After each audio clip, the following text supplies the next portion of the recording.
Congratulations on the film, Emma. Thank you. It's fantastic. I really, really enjoyed it. What was your first conversation with Law? Because it's a story we've seen over the many, many years since it's been published. What was her pitch to you about bringing it back to the screen and telling it now? I think we were both on the same page of loving the book and really working from that, because it's such a rich text and it's so ahead of its time. And I think we wanted to make something that really spoke to female empowerment today. And making it really female-centered. I think having a female director is obviously incredible, and we wanted to make the most of that energy and really bring that to the story. Yeah. You've been lucky enough to play some pretty amazing people and characters in your career thus far.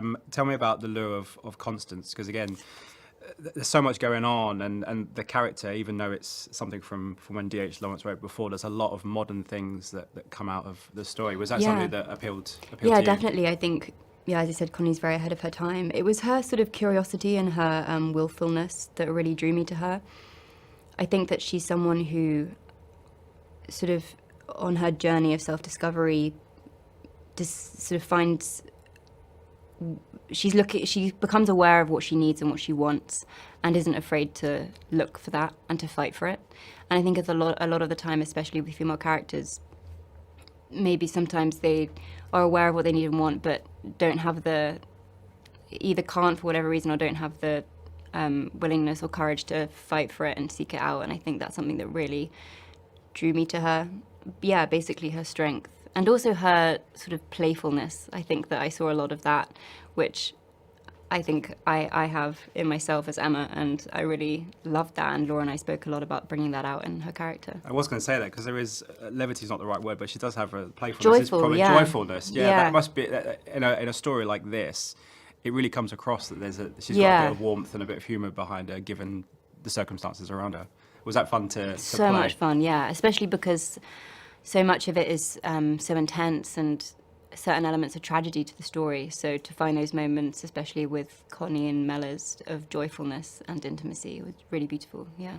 Tell me about working with Jack, because it's strange, because he's done so much in such similar to you, done so many amazing things in such a short amount of time, but he seems perfect for this role opposite you. What was it like kind of bringing that to life? Because he's such a talent, and it seems that he's like the perfect person to play this role. Yeah, perfect. It was so wonderful working opposite him.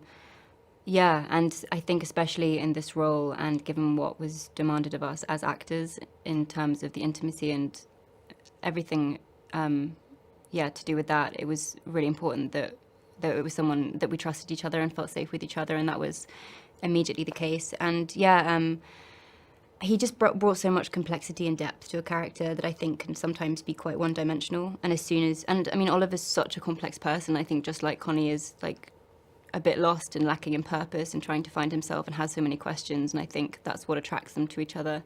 And I think Mellors also has such a rich intellectual life, which attracts Connie to him. And Jack brought all of those layers and all of those levels. So it was a real honour to work with him, yeah. And obviously, I'm doing this interview with you during the London Film Festival, and you've got 2 films here. How proud are you of the 2 films that you've been in? Because I can imagine they're 2 films that are quite close to you, but are movies that you're very excited to be a part of and excited to show people. Yeah, and it's so nice premiering them both for their European premieres here in London, through my home.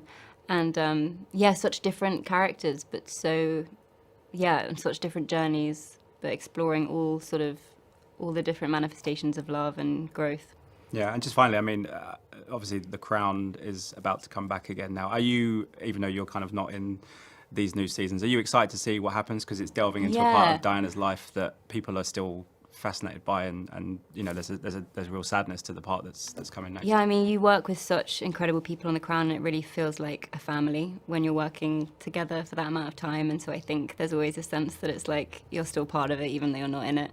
I think everyone through the previous seasons has always felt that, so I feel incredibly proud of what they've made, and I can't wait to watch it. Fantastic. Well, I wish you all the best with this one. Thanks so much for your time. Thank you.